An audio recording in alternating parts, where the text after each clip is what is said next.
Hey guys, if you are new here, I hope you'll subscribe and stick around for more. We share a lot of homeschooling, homesteading, gardening, day in the life videos, grocery hauls, what's for dinner videos, and just all kinds of fun stuff around here. Today I'm going to show you 5 meals we've recently eaten, starting with bacon cheeseburgers. We just seasoned them with some hamburger deluxe seasoning and a couple drops of liquid smoke on each patty. And we just grilled those right on the flat skillet after I made a bunch of bacon. And then over here we have our buns, pepper jack cheese, cheddar cheese, lettuce, tomatoes, onions, condiments, all that fun stuff. And then I had some coupons, so I picked up some Reese's macaroni salad and coleslaw because it was free. The kids are actually making the second meal, but I'm going to make these refrigerator pickles to go with it because we really love these on our Korean tacos. So I sliced up a whole cucumber really thin. I did about a half of onion, also thinly sliced, a quarter cup of vinegar, 1 tablespoon of sugar, but you could do more if you wanted sweeter. And then you just stir it all up and you put it in the refrigerator, let it chill for a few hours, and they are ready to go. They're sweet and crispy and they just go really good on Korean tacos. I actually usually make them from scratch with ground beef and red cabbage, but I saw this at Aldi. I thought the kids might cook it, and CJ jumped right in tonight and decided that's what he wanted to do for dinner. So he cooked up some ground beef, drained the fat, seasoned it, and then he went ahead and added the topping. Instead of putting it on the top of each taco, he added it straight to the meat, mixed it up, and we are going to serve that up with our cucumbers and onions, sour cream, sriracha for the ones that want it, and then we just opened up a great big can of mandarin oranges, and we're eating that as our side tonight. I have to say these Korean tacos were impressively good for being a boxed meal kit, and we really enjoyed them, and there was none left after dinner. So if I see those at Aldi again, I'm probably going to grab them again because it was definitely worth the money. Now for our next meal, we did some leg quarters in the air fryer oven. I just got this for my birthday, so I've been wanting to try it out. So tonight we just thawed out some chicken leg quarters. We have storms coming in, so I'm just going to make a quick dinner. Obviously, I know that chicken leg quarters isn't swine, but I'm using this smoky swine seasoning, and I'm just going to set this at 350 for 40 minutes worth of chicken setting. And when I checked it when it was done, it was to temperature and ready to go. I honestly thought it was going to be dry because the outside was so crispy, but it was really juicy inside, and I will definitely be making this again. So we still have some leftover coleslaw and macaroni salad. We're going to finish that off, and then the kids wanted to have some of the cinnamon applesauce, so we got that out, and that's what we're having for dinner tonight. Quick and easy before the bad weather comes in case we need to be ready to go to shelter or anything like that. And I will definitely be doing this air fried chicken again.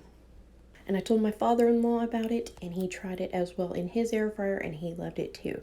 Okay, let's move on to our next meal. I'm just boiled some penne, put in a jar of Alfredo sauce, about a half a cup of milk that I shook up in the jar to get the rest of the Alfredo sauce out, a good half of this packet of cheese, and some garlic powder. I'm going to stir this up and then just leave it on low until all the cheese is melty and gooey.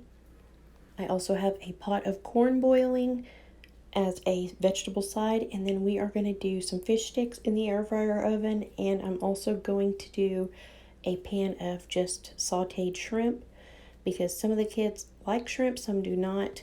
So if they want shrimp on their Alfredo, they can have shrimp Alfredo, and if they don't, then they can just have fish sticks with Alfredo on the side. Okay, so let me show you what else we have other than the Alfredo going on.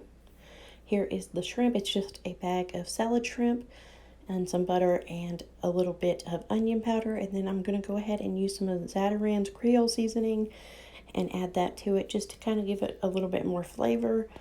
And when that is done cooking, like I said, they can either have it on their Alfredo or they can have fish sticks on the side of their Alfredo. Here are the fish sticks. I just set them at 400 for 8 minutes, and then I'm just going to throw them in that dish and be ready to serve those up. So here is the Creole seasoning I'm using on the shrimp. I just thought it would be kind of a good flavor to have tonight, so that's what we're going to do. Here are my finished fish sticks. Here is the corn all finished. I just moved it off the stove to make room for other things so I can start getting people's plates served up. Maddie has been snacking big time, so she does not have a very large plate tonight, but she does have some Alfredo, some shrimp, some fish sticks, and some corn. Now CJ, he eats like a grown man and then some, so this is his plate. He's got a little bit of, well, a lot of everything. Okay, and this is my plate. I know I have a lot of everything too. I was hungry and I was really wanting some shrimp Alfredo. Anyways, this was really good, and with the Cajun seasoning on the shrimp, it was really, really good. Okay, the last meal I'm going to show you, I am actually starting the night before. I went ahead and before bed decided to cook up this sausage and get it ready to go. So I'm just going to cook up a package of pork sausage. This is some that I had actually ground from a pork shoulder here at home, so it doesn't have a lot of grease and I don't need to drain it. If you're using store-bought to make something like this, you probably will have a lot of grease to drain, but it's cooked, it's cooled down, and then I just put it in the refrigerator, and then the next day got up and put it in my Kasori slow cooker. I added a gallon-sized bag of veggies from the garden, 2 beef bouillon cubes, some black pepper, and some onion powder. And in my veggies, I had zucchini, yellow squash, okra, bell pepper, onion, corn, mushrooms, green beans, and I think that was it. And then I decided while I was stirring this up that it just needed something else. So I grabbed a couple handfuls of baby carrots out of the fridge and threw those in there with the sausage and veggies.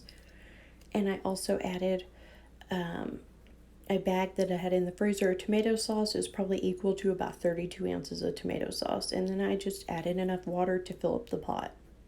So I'm going to put this on low, let it cook until dinner time, and that will be our dinner tonight. Now, it has been many, many hours, and I'm starting some drop biscuits. There will be a recipe in the description box below if you want to make these.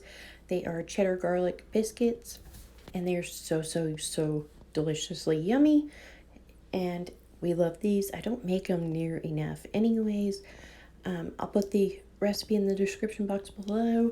If you want to try them out, all you do is just put everything in your mixer, mix it up, and then add half a cup of cheese. Let it mix up until the cheese is mixed in, and then just drop the biscuits on a greased pan. Put them in the oven at 400 for about 9 minutes or until they start kind of getting brown on the edges, and then they're usually done all the way through. This recipe does make quite a few biscuits, and we will have plenty to eat tomorrow when the kids are saying, I'm hungry, I'm hungry, I'm hungry. Before dinner time, they can snack on some of these garlic cheddar biscuits. And yeah, if you like biscuits, these are really, really good. Like I already said, we do not make them enough. But fall and winter are coming, and I will be doing a lot more baking than what I do in the summer. My house is old, it does not have a vent hood, and it gets hot in here when I bake during the summer. Anyways, here is the finished soup after it has cooked all day. I'm going to go ahead and get Maddie a plate cooling off, and then I'll work on everybody else's plates. We all very much enjoyed this. We have plenty of biscuits left. I think there's like 8 biscuits left out of the 3 pans for the kids to snack on tomorrow if they want to. But there is maybe enough soup for lunch tomorrow, but that's going to be a questionable maybe. We'll probably have to make a side of fruit or applesauce or something to make that soup spread a little further to make it through lunch tomorrow because we liked it that much. Anyways, I hope you enjoyed this video. I hope if nothing else, you got some type of inspiration or ideas for something you might want to make in the future. Anyways, if you enjoyed this video, please give it a thumbs up, subscribe if you haven't already, and I would love to chat in the comments below. Bye.